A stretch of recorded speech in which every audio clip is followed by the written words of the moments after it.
We're here, we're queer, and we will continue to change the world. Welcome to Queer Changemakers. I'm your host, Justin Mezzapin, pronouns he, him, and each episode will share stories of LGBTQ plus individuals who are taking action to make a difference in our communities and beyond. Welcome to another episode of Queer Changemakers. Today we have Jay Henry. Welcome to the show. How are you today? I'm doing fantastic. How are you doing? I am doing well. I am excited for this next set of episodes, and I love the creative people as well as non-creative people. But I'm really excited about this conversation. Yes, me too. Would you like to give the audience a brief introduction about who you are and what you're up to?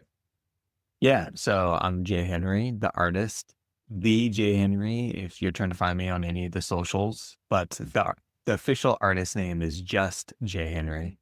There's a lot of confusion around that, so I just had to clear the air. You heard it first on Queer Changemakers. I'm an artist. I primarily dabble in hip hop as like the foundation of my art, but I like to explore various genres and facets of that using rapping and spoken word as like the basis and how I deliver my lyrics personally. Although I'm dabbling in some singing as well, although, I tend to do that more in private for now. And yeah, I like to say I'm a creative stuck in a techie's body because most of my professional career, air quotes for podcast listeners, was in data and technology. But at some point I said, you know what, I want to lean more into my creative side because there was something that needed to be satiated in that realm. So here I am, Jay Henry. Okay. I love that. I love that. Parts of it remind me of me because I'm also, I don't want to say stuck in a techie place. I like tech at times, but it's like, hey, what are you working on? Nothing fun. Nothing fun at all. All the creative things I do are outside of work. Yeah. So Yeah. tell me a little more about like of all the genres you chose hip hop to start with. That's one of your foundations. Yeah. How long have you been in the field, in the biz? In And the biz. how's that? Yeah, what's that been like? So I've been student of music and somebody that wanted to pursue music for a very long time since I was 15, maybe a little bit earlier, but when I was very young, it started with I wanted to be in, I wanted to be an artist. Yeah. And I would write songs which were very bad. I had an artist name which was very bad. And I would think about these albums that I wanted to create. And I was young enough where you could still burn CDs, right? You would have a CD burner, and then I had the labeler, right? So you can add a label to it. Yeah, exactly. It was like the height, it was like the early 2000s, right? So it was the height of the like DIY album covers, thinking like um uh, No Limits, Master P, right? Where you have like flames and then you had them like superimposed within the flames, just looking super cool. So my album definitely had flames on it. Right. And I would think about track lists, but I always like hit this roadblock where I either thought, I don't know what I really want to say, or what I'm rapping about right now doesn't feel like me. It kind of just feels like everyone else because that's what I was exposed to. And then I grew up in a small town, so I didn't have a lot of people to like bounce ideas off of or find my own voice in topics and story that I wanted to tell. Or I just felt like it wasn't the place for me for one reason or another. So anyway, as I grew older, I still wrote and I still made a song here or there, which you can find on the internet. My niece loves them, and my nephew loves them too. I might release them at some point, maybe on a mixtape. But I grew up poor. And so when I went to college, education was always my way out, right? Way out of like the turmoil and turbulence that I grew up in a way to set me apart from that, like those challenges that I faced while growing up. It was like, well, if I'm educated and I go get a degree and I get this professional job and I make money and blah blah blah, like I'm separate from that, yeah, that turmoil in which I knew growing up. And So because of that, I kind of left music and creativity to the side. The cliche, the starving artist. I was already starving. I was like, that kind of sucks. So I want to go have a job where it's a little bit more of a guarantee that I'll make some money. And, fast forward 10 years, there was a catalyst that inspired me to create again. And 2 years later, here I am. Okay.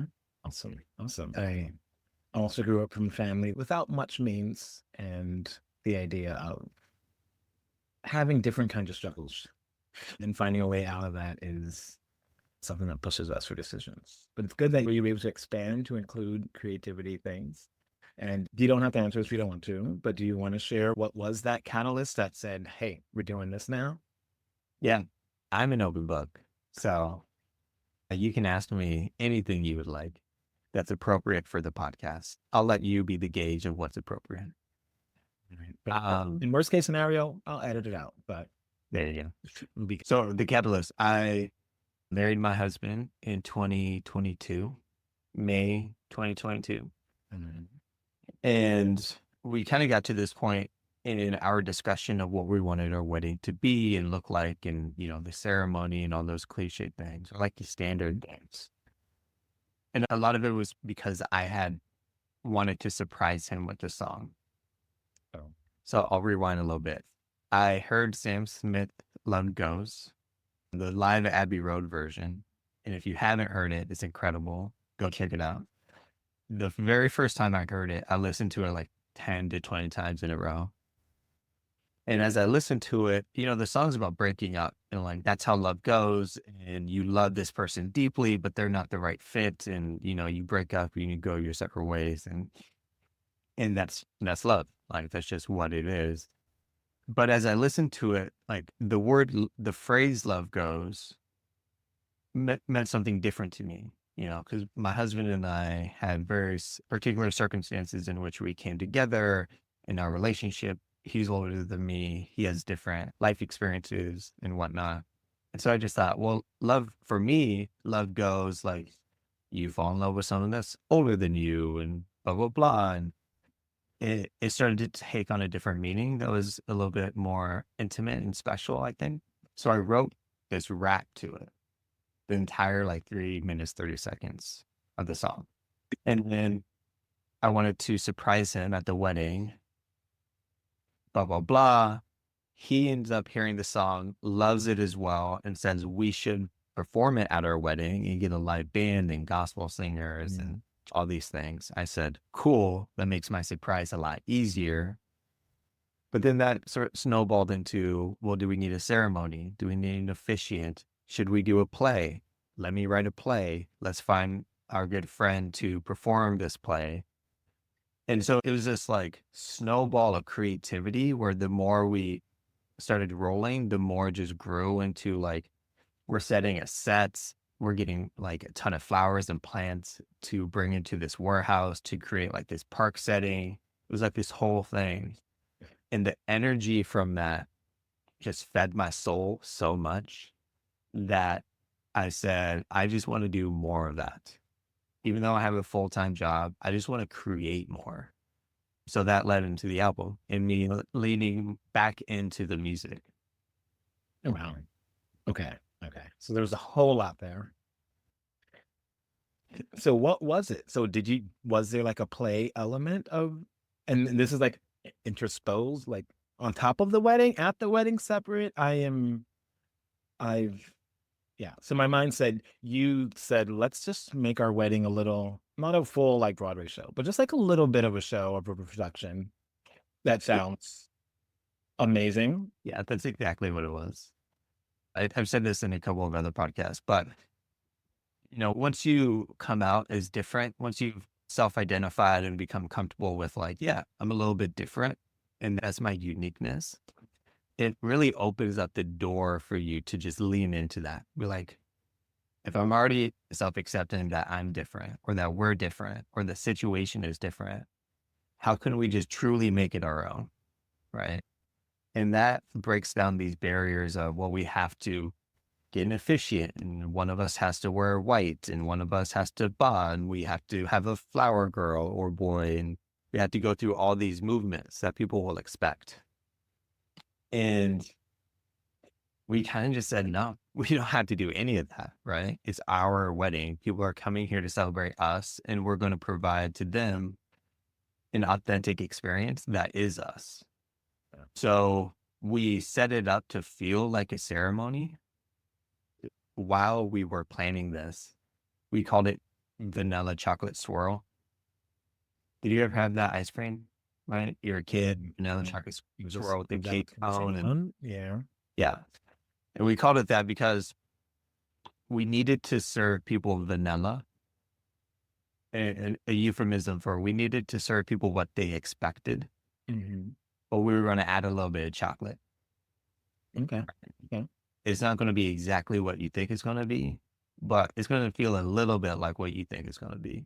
And in that way, it felt familiar, but then different. And it was surprising and unique. And yeah, it was like a little Broadway play in the middle of this warehouse with 120 people packed in here, sitting and standing, and there's benches and sofas. And then we did a little performance. Wow. Yeah, I'm just picturing it in my mind. Sometimes the more you hear what people can do and how people can expand your mind, and it's like, if I decide to get married at some point and it's in the thing, it's like, okay, what am I going to do to make it my own? Yeah. Without also having the expectation that it has to be big. Right? I don't want to do the other thing where I'm like, oh, must be better, but keeping it centered. That's amazing. Yeah. I can't wait to see the video. I don't know. I wonder if it's available one of these days. Yeah. I just need to put it out. Everyone keeps asking about it because I keep talking about it. The rap performance didn't turn out how I thought it would. There's just a whole bunch of factors. It wasn't like there wasn't one big mistake. It was like little tiny things that kind of culminated. And it's still fine. It's still executed. It's fine. But me as the artist, it's like, oh well, this person forgot their lines, and like the microphone stands. So just to describe the scene, my husband doesn't know this is happening. We practice this choreographed, it's very simple, but like choreographed walk around the room several times, in which I had to lie to him, saying like, okay, and then we're going to end like this, right? But we weren't, because I was going to stop it all, grab the microphone, and then start rapping to surprise him. But what happened was I stopped it. It's flawless. It's going super well. I'm feeling good. I'm like, okay, I got this. And I grab the microphone stand, and the bottom just like completely breaks off. Oh. And then I'm like, cool. I was very impressed how well I like pulled it off still. And I keep rapping. I'm holding like half the microphone stand in the microphone. And then like halfway through the song, the other part breaks off. It's very interesting. You just gotta go with the flow. Awesome. Yeah. Life will life. Life will life. And you have to go with it, right? Go with the flow. That's how life goes, and maybe that's how love goes too. Just go with the flow. Awesome. So back to your music. Yeah. How would you describe it? How do you describe your voice or your message, or a little bit of both? Yeah. I'd say the root of everything I write and how I create is love. Now, love has many facets, and it's a prism, and you can look at it in different ways. But I write the best and I'm the most creative when I start with that foundation of love. You know, there's a couple songs on the album where at first it wasn't that. It was more of like anger. And I found it incredibly hard to write. But once I like sat within and really thought about, well, how does this fit into this narrative of love, and how is it actually rooted in love? The words started to come a little bit easier.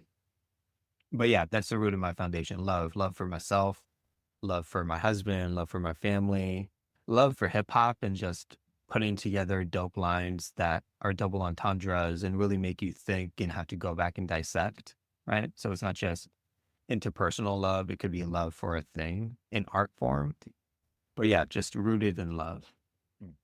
That's fair. Then you were recording this. I listened to the album on Spotify.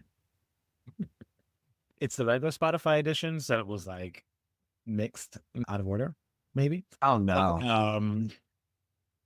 But no, it was good. And there were definitely a couple of times where it was like, oh, wait, what did he say? I need to, yeah, like my brain's like, but can I see the lyrics?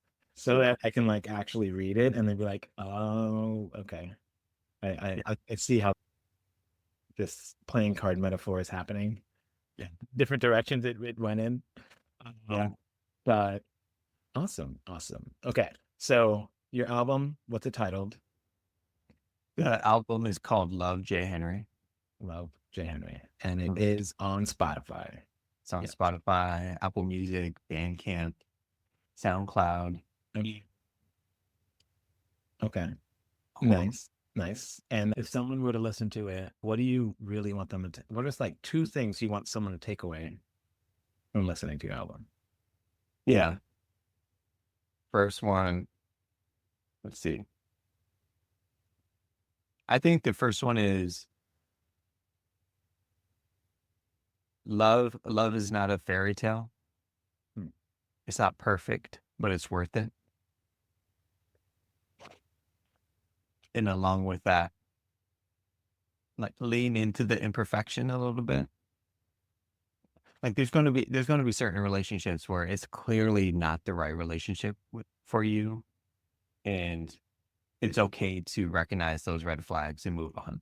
100%. I'm definitely not an advocate as someone that experienced domestic violence and abuse growing up. I'm not an advocate for like, yeah, you should stick with someone through thick and thin. Like, no. Love yourself first, right? Look out for yourself first. But there are relationships where it's okay to grow through some things together and not just give up because it's not the ideal relationship where they'll check all the boxes, right? There is something to be said about this person is good enough for me to not want to have to go keep looking, right? Like I've kind of found what I'm looking for, and now I just need to grow with this person and build something with this person. And also learn about myself through this relationship and understand like what are some things that are coming up for me that I need to work on, right? I think relationships, like Justin Timberlake had that song Mirror, right? It's like in my mirror, oh, it's not making me. And I hated that song. Absolutely hated that song when it came out. But now that I've gone through this relationship the past 10 years, I get what he's saying and I love it. Well, I don't know if I love it. I like it. So anyway, that's probably the biggest one. Love is not perfect, but it's worth it. And then secondly, you're not perfect, but you're worth it.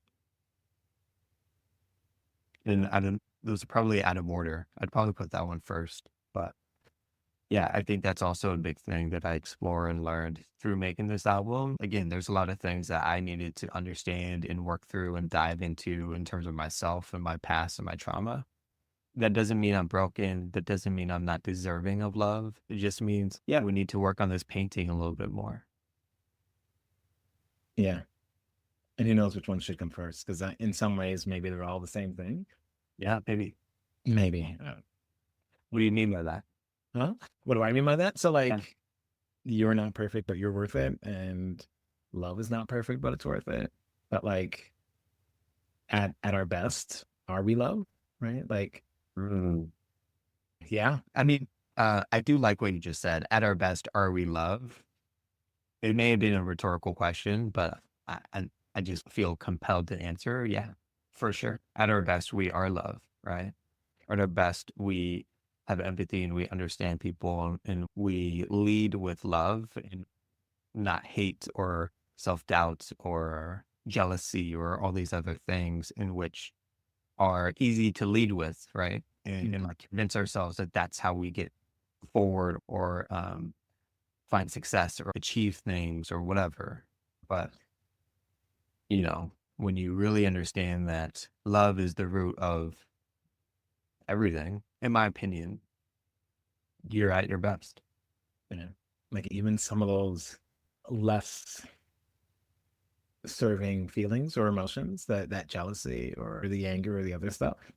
Like even like when you're saying you're writing and you were writing from anger and then you had to process it more to find the love that was underneath it.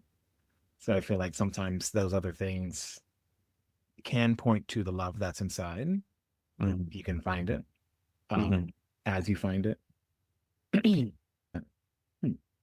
It's different in interviewing a creative who is just like, hey, check out my stuff and I want things to be great. Do you perform often and at places or any plans to perform? Yeah, more plans to perform 2025. I performed a couple times 2024. As mentioned, I was in the tech world. I'm not at the moment. I'm a full-time artist. I left my previous company, but it was a startup that I was at. And I really did love it. And I'm always in a position where I do really love tech, but I also love creativity. And so I'm constantly trying to find the balance between the two. How do you serve both sides of yourself? And also provide yourself some grace that just because you're serving the tech side doesn't mean that you've stopped creating or that you've given up on your dream or whatever. You're following your excitement in that moment, and it's all about fluctuation, right? You live on a spectrum. So anyway, because of that focus in 2024, I didn't perform as much or put as much energy into finding performances and stuff like that. But now not at that startup. So I'm leaning more into the creative side at the moment. Okay, sounds good. I live in DC, Washington, DC. Yeah. We are still hosting World Pride this upcoming May and June. Are you? So there's a whole lot of things that will be going on for a couple weeks, Okay. including a music festival that's outside of the usual Pride Festival music festival. So DC might be an interesting place to be this coming June, May. Yeah. Okay. I'm looking into that. Throwing that out there. Yeah. Let's see. Or DC, May and June. Okay. I'm making note. Yeah, and there'll be a lot. I don't know what it's like. The people who are organizing it, I'm glad there's a big old team doing it. Yeah. I cannot imagine all of the everything that they're having to deal with, but it should be fun. And I feel like it's nice to have the allied artists that are super big and popular. And it's nicer to have also queer artists there to be like, yep, we are the community. Yeah. Yeah. So it may be controversial, but yeah, how do you feel about that? Non-queer artists performing at queer venues. It's good to have both. I went to this talk last year and they had like drag queens talking about what it's like in DC, and they had people from many years ago, someone in their 60s, someone in their 40s, and someone in their like 20s, and it's like a nice perspective. Yeah. And they were talking about World Pride coming up, and it's not the same. But they're like, okay, here's the problem that we see. Because they're like, what about RuPaul? And it's like, how do we respond to like Drag Race as a series and show in Right. TV? Right. And they were like, we get it. You're going to pay these people to show up because they were on the TV show and they were a personality. Uh-huh. But what we don't want is these people get 4 or 5 figure checks to show up for a couple hours, do 2 songs. Mhm. And then you come to us, our local drag queens, and are like, can you do this for free? Yeah. You get the tips you collect. And I think there's that balance. So I do think it's good to have people who may not be queer performing to show their support for us. And at the same time, resources shouldn't be just fully leaving our community and not going to people who are in our community. Yeah, like what I would want sometimes is for prides to be okay for every corporation that wants to be a part of it. Awesome. You get to be a part of it and you pay your registration fee. That is a good amount. And you have to partner with nonprofit something. Yeah. So not only do they get some of your registration fee, but they also get like your brand, right? Your brand is working with them together. And that Right. way you can show your support and actually be supporting. And Mhm. I'm a little biased when I say that, because I usually march with a group called SDA Kinship, and we'll rent like a truck and put some decorations and hand out candy. And then like we'll see these big floats that have like music and like all these good giveaways and all this other Mm. stuff. It actually took me like 2 years to get them to go from Costco grandmother's hard candy, like little strawberry things, or just like Burger? were there just like little, sugar Oh, candy. gotcha. And I was like, Yeah. well, what if you got real name candy, like Sour Patch Kids and Skittles, like stuff that people want? And we did. We're a lot better now. But sometimes it's like, oh, look at them having all that fun, and we're just our little tiny group. Yeah.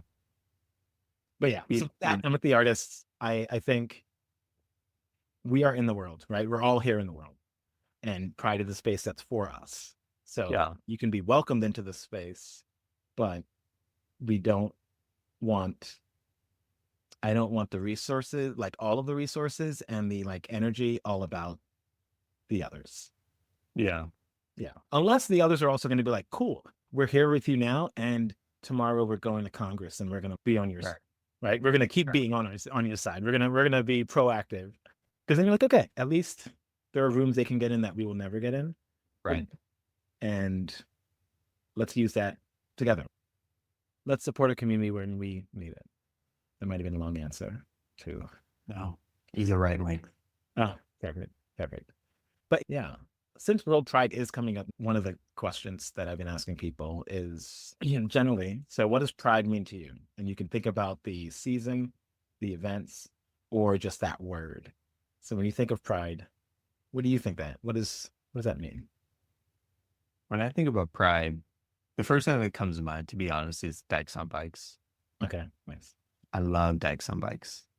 And if anyone that's listening to this is unfamiliar, dykes on bikes, primarily female or female presenting folks, are on these motorcycles that just have this loud rumble. And there's, I don't know, anywhere from two. I've always seen more, but a group, so 2 to 50, right? And depending on how big your city is. And as far as the parades that I've gone to, they've always started the parade, right? So you hear this rumble start to get closer and closer to you as the parade is starting and people are yelling, right? And it's just these strong folks on these bikes, and they're just like pumping their fist in the air and they're like revving their bikes, and it puts me, even talking about it right now, it gives me chills. And most years I like choke up. I'm like, because it signifies this strength and solidarity and community, and like this, you know, that cliche, we're queer, we're here, get used to it, but a little bit more aggressive, right? A little bit like braggadocious, right? And as a hip hop fan, like I love that stuff, right? Like you gotta lean into it a little bit, Megan Thee Stallion. And so when I think about pride, I think about that solidarity in terms of, yeah, this is us, and you're safe here, and like people here love you and respect you and are here for you. Um and yeah, get used to it. Awesome. I never thought of it that way, of like hearing the sound of the bike from afar, because when the parade's about to start, people are lining up from who knows how long. And Yeah. depending on where you are, it's like, okay, the parade for me starts 30 minutes after the parade started for other people. But that sound, that like crescendo, that like I hear it, something's coming. Recording this around the holiday season, like the idea of like looking forward to good stuff, looking forward to the idea of Christmas morning. Huh. Yeah. Yeah. The other thing is they tend to be older individuals, just from my experience, not all of them, but my experience, they tend to be older individuals. And I always just think about the stuff that they must have had to go through, the ways in which they may have had to love in private, which now that they can do a little bit more publicly, depending on the area that you live in. I live in Seattle, so very privileged to have a very open community and accepting community. But just thinking about like, wow, when they were my age or younger, they may not have had this opportunity, right? And to see them now just be their authentic self is just so empowering to me. And it's so much about what pride and like the space is for, just celebrating like, look how far we've come. And let's just celebrate that a little bit more. I think we can sometimes get lost in like we still have far to go or this is happening or that's happening. But like look at the community that are out here publicly supporting us and look at us supporting us and like what we've built thus far. It's just so powerful to me.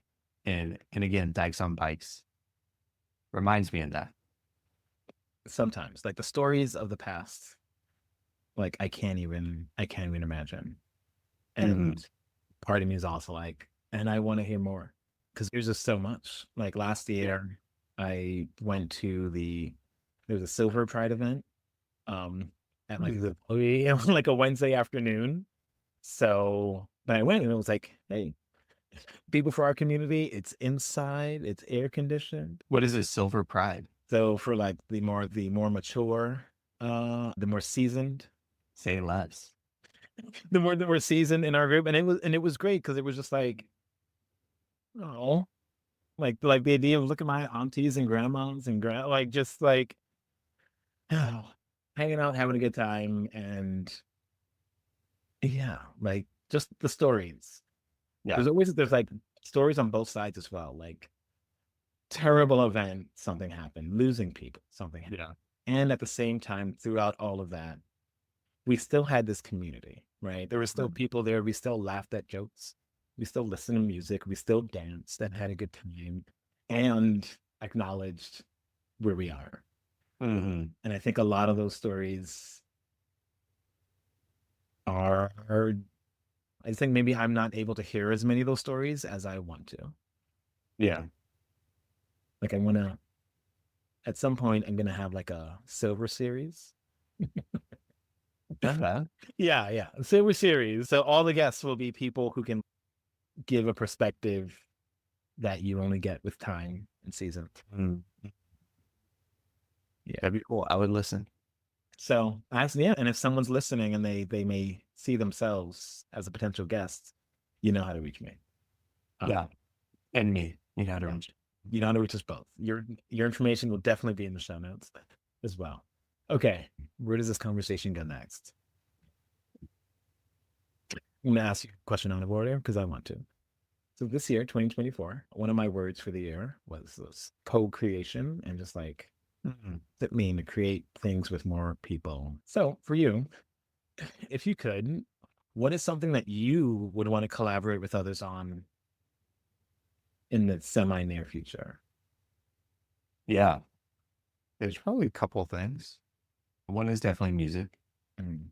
So I'm definitely someone who is curious about all things and I want to learn everything and I feel like I could do everything, which is a gift and a curse sometimes because sometimes I could get lost and well, I'm just going to do that and I'm going to do that too and let me do that myself and I'm going to do this as well. Then you spread yourself too thin, right? Or you do things subpar when they could come out so much better if you just release some of that, right? Accepted, well, right now I can't do that. So let me get someone else to do that I know is really good. So a great example is my song Who Knew, Yes. third track on the album, the second actual song on the album. It's a big band jazz composition. And going into thinking about and like planning this album, I knew I wanted Frank Sinatra style big band jazz track composition that I could rap over. And for the first 18 months, so it took me 24 months ish to make the album. The first 18 months, I tried crafting that myself. And I don't have any background in jazz composition. None. I'm like, how hard could it be? I just learned some chords. I learned some like brass section stuff and I'll like compose it with some MIDI or whatever. Turns out very hard, very hard. But it was also one of the starting times, or it was a lesson in when I collaborate somewhat with someone, it really unlocks my vision to a point that I probably can't take it just because of those limitations, right? So I tapped into a friend who is a jazz composer, Christian Pincock, who's incredible. And I was like, hey, I have this idea. Would you be interested? And he was. And so, yeah, it just really brought to life this vision and turned out phenomenal. It's probably one of my favorite songs of all time. And I'm clearly biased, but I will stand by that bias because I think it's such an incredible song. It just makes me happy. I don't know, you know. So that's one. Collaborating with people on more music because I understand the value of it. And then I'd say the other one is collaborating with people on films, like short films or even a play. So going back to what we started talking about, which is my wedding and this play, like I do have a desire to lean more into theatrics and do more playwriting. Turning this album into a play or something else into a play, I think would be kind of cool. So I don't know exactly what that looks like, but yeah, again, leading into the creativity and just finding different mediums to express these stories, experiences, or focus thoughts. I don't know. Yeah, I appreciate both of those things, and I think I'm a very in community. I sometimes maybe do too many things in community. Yeah, That's okay. I like That's awesome. sometimes I don't give myself enough time in solitude. Oh, okay. So we'll say that about Gotcha. sometimes that part. But sometimes in community, as you were saying, it can unlock it can take the idea, the vision you have, and just like, oh, it got bigger and wider Yeah. and more expansive because of that community aspect. Mhm. Wow. And like what you were saying earlier about either the Justin Timberlake song or Part of Love, you get to learn more about yourself, through the experience of being with other people. Yeah. Again, an aspect of where community is able to expand you is to pin in that and think about that later. But that's awesome. And short films. So like, okay, mini magic wand, and you are like, I have to make a short film this weekend. Go. And the team is there, right? This team is there.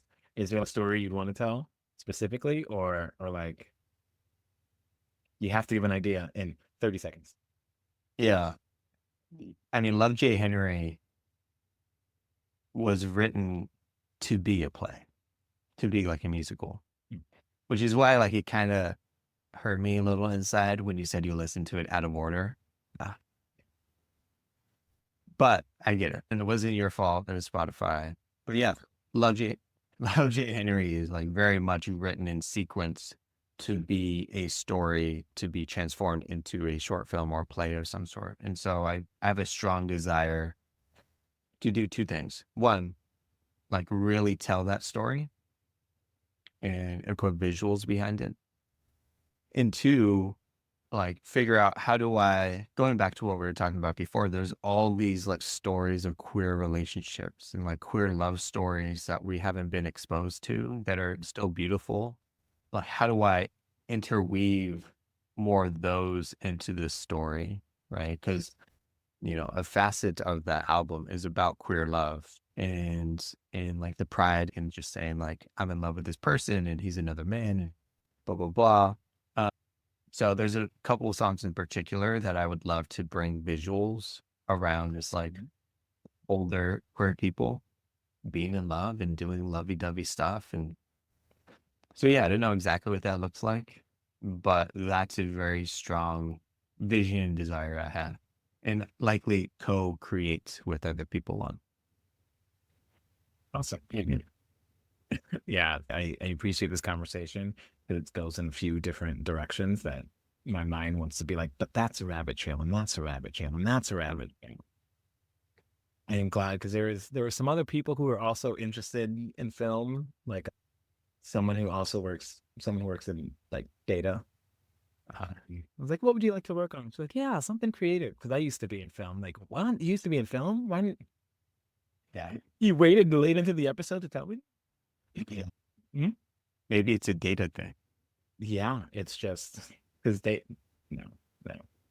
I was gonna try to make a stupid joke like data is just film in number format, but Yeah. you gotta I'll workshop that one Yeah, I'll come back. and edit it out. But okay, so my favorite question that I ever ask anyone, that I ask everyone as well, is as a member of our LGBTQ plus community, what is like a future vision you have for the next step? Like, what's something you would love to see happen for, with, and around our community? Mhm. Not like the super future, but like, what's something you'd like to see next? Queer hip hop festival. Okay. I think that'd be dope. I think there's a lot of people that, a lot of queer people that love hip hop, or at least speaking for myself, I've talked about this before as well. Like, just never felt like they belonged in the hip hop space. So they kind of enjoyed it from afar. They were spectators from afar. Or if they were in it, they weren't like fully out in themselves. Again, just from my perspective, the outsider looking in for them specifically. I think more and more we're seeing, queer people come out in hip hop. I think there's an opportunity to, just be like, we're going to have a queer hip hop festival, right? And celebrate that a little bit more, and like provide a space where queer people can just like fully enjoy hip hop and feel welcomed and feel like a part of it. And yeah, I think that would be super cool. Yeah. Nice. Nice. So with that, is there currently like an online something, like either a group forum, place, site, or thing where queer people into hip hop are already gathering or connected? Yeah, I mean, there's probably like a Reddit. I think there's some publications that are popping up, but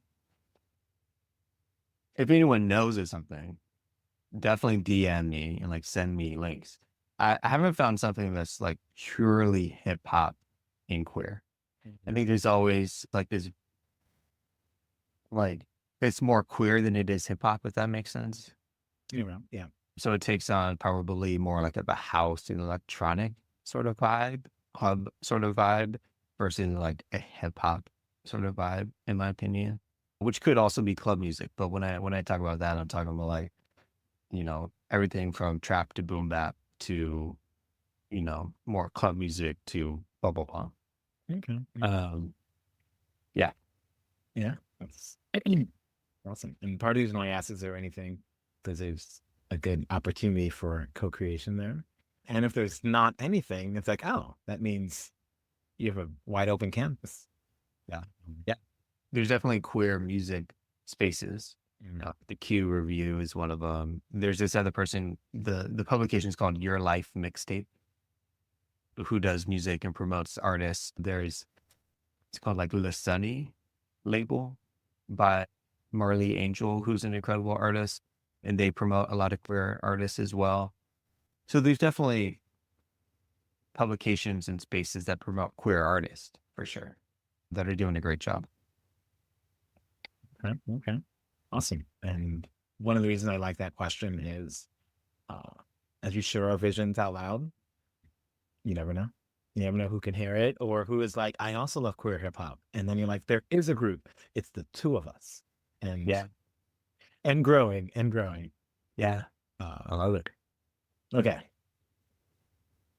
So now it's rapid fire questions. So are you ready? Let's do it. Okay. Wait, should I drink some water first? Maybe. How many are there? Not that many. There are 5 questions that I'm looking at. 5. Okay. And rapid fire. So 5 seconds or less? No, I say rapid fire just because they're like specific questions. Yeah. Let's do it. So, what is something that inspires you and why? Love. Mm. Love. Because it's the greatest, and it's the greatest feeling. It's the greatest human experience, to show, to give, to be, to have, to receive love. Sometimes you just have to let it sit and just be in there. Yeah. I appreciate that. Yeah. Do you have a favorite self-care routine or habit? Mm. Journaling.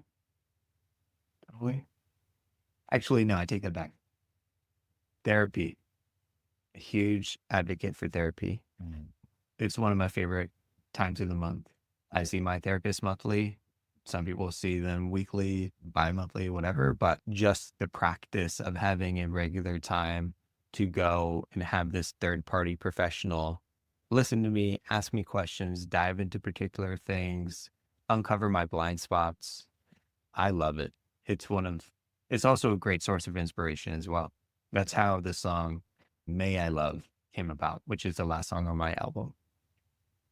You may be inspiring me to temporarily at least get Spotify Premium such that I can listen to something straight through. Okay, I'll pay for it. I'll buy you a coffee or whatever, and so you can listen to it straight through. Just be a guest on my podcast and that'll be payment enough. Okay, man, yeah, easy. Done. Oh, next question. Do you have a favorite joke? Oh, damn. Do I have a favorite joke? Yeah. I have a lot of them. I probably shouldn't say them on this podcast. Yeah. Or Doesn't have to be your favorite one, but I just want you to tell a joke if you have one. damn. You have one. Yeah.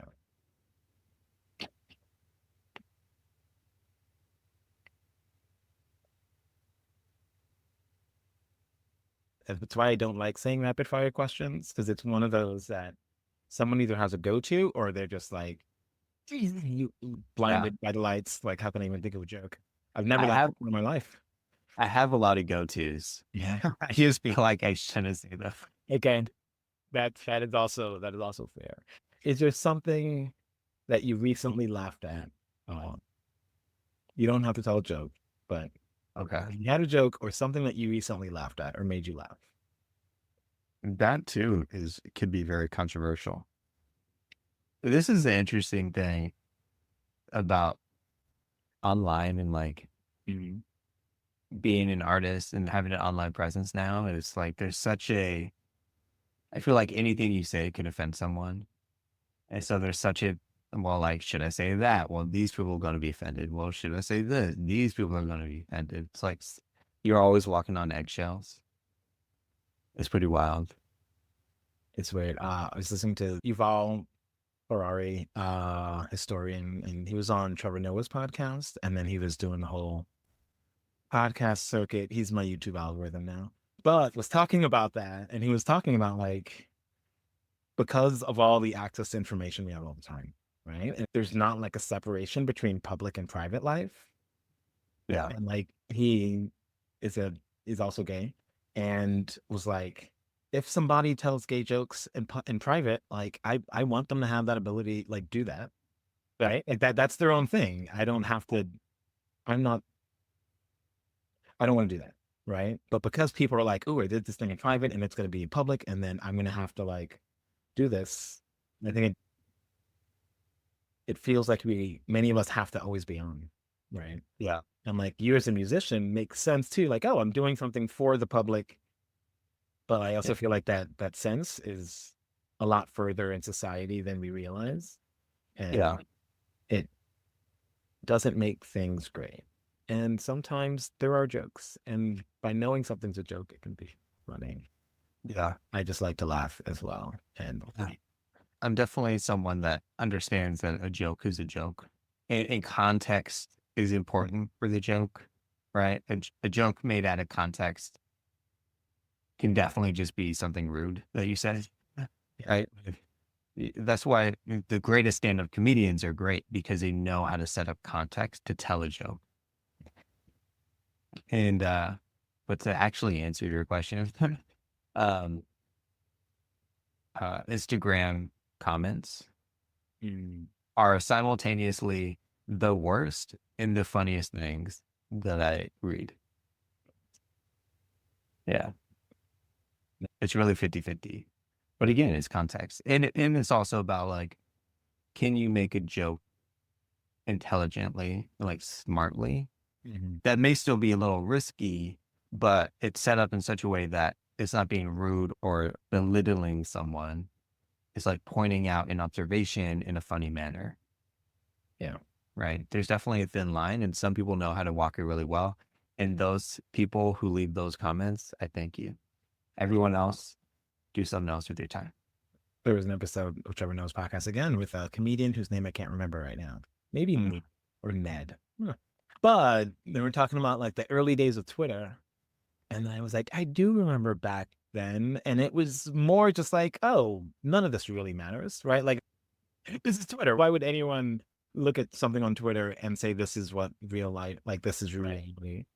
And just by hearing that, I was like, oh yeah, that's amazing how Yeah. Today's wild. it's A wild place. it is wild. Like it would be interesting if someone did have like a Wayback Machine and said, let's look at Twitter from 2007 to like 2010-ish. And just the amount of just like funny responses that people just put that have nothing to do with any reality in life. And everyone would go about their business. And Yeah. did you see that tweet? Oh, it was amazing. Okay, sorry. So I missed the hard part about rapid fire questions because that was only 3 questions. And the last one was barely an answer. I'll do better. I'll do better. No. It's okay. It's a question that I want people to answer the most. And it's like the least, it's the highest expectation and the lowest like result. Right. But so back to the question. Who is a queer change maker that inspires you? There's a lot of them. I would say today, right now, I'll do something more contemporary, but I'll do 2. Okay, so the first one, they're both artists. The first one is Elton John. Okay. Elton John was he was the first concert I ever went to with my dad. It's the last concert of my dad's that I went to. So my dad took me to my first concert. I took my dad to his last concert. He passed away in 2020. Loved Elton John. If anyone has connections to Elton John and you hear this, like that is the pinnacle. If I meet Elton John, like, yeah, it would, yeah. Anyway, he had a concert in Yakima, which is where I'm from, small town. And I wasn't out at the time. And I remember thinking, all these people love Elton John and he's gay. So why wouldn't they love me? So he's the first one. The more contemporary one is Doechii. If you're not familiar, go listen to their album, Alligator Bites Never Heal. They're queer, bisexual, I think, specifically. And their artistry and their authenticity in the way they think about, breaking barriers and doing new things and just like leaning into their uniqueness is super inspiring. Thank you for sharing both of those. And it's like the whole Elton John thing of like, when you have those experiences with family in different ways and like, I'm the child and now I'm doing this for you. And yeah. Things warm the heart. Yeah. And then final question. Do you have a piece of advice or guiding word of wisdom that has been helpful for you throughout your life? Yeah. You are enough. That's it. Period. I think when people start to really understand that and lean into it, that they are enough, you are enough, it really changes things. Oh, thank you so much for this conversation. Yeah. I have a question for you, actually. Yes. This is the first time I've done this on a podcast, but I've done it with some friends and other like meetings that I've been on. Mhm. There's this game that I bought. It's just cards, just questions. Yeah. I bought for my husband and I, but it's actually been super interesting and cool to play it with other people as well, to get to know them. And it's a social experiment too, because there's 3 levels of questions, 1, 2, and 3. Level 1 is surface level icebreakers. Level 3 is we're going deep, we're getting vulnerable, and level 2 is in between. So I would love to ask you one question. Let's go. Yeah. You get to pick which level. 1, 2, or 3. All right. because I know that this will be on Apple Podcasts and Spotify and everywhere you get your podcasts. Okay, so if you can pick two cards and you look at the level 3 one and tell me which one makes more sense for this. Okay, so two from level 3, and which one makes more sense? Yeah. Okay. I'll ask this one. I looked at 3. Okay. Well, I'll ask this one. Justin, Yes. what's a question you wish you knew the answer to? It's the level 3 question. That's a level 3 question. Okay. Why do you think not deep enough? Well, no, my answer can then be a level 1, 2, or 3. So Oh, okay. sure, Gotcha. I go in a level 3 direction. It's fair. So the question is, what is a question I wish I knew the answer to? Yeah. Mhm.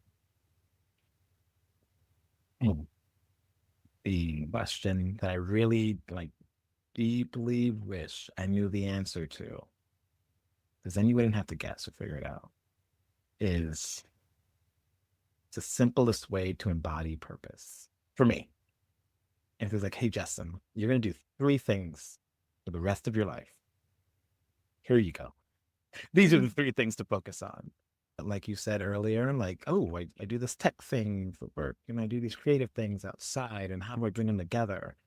And I feel like the lowest common denominator in there is like purpose shaped like love, or love shaped purpose. If there was just like a thing and you got it, that'd be so, yeah, I would really just love to be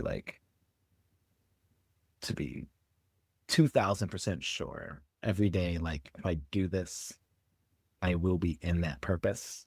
And yeah, Yeah, that would be nice.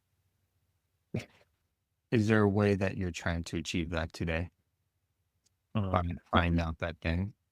honestly, part of it is this podcast. I might have taken a little break from recording episodes and posting episodes. And then, so today is Tuesday.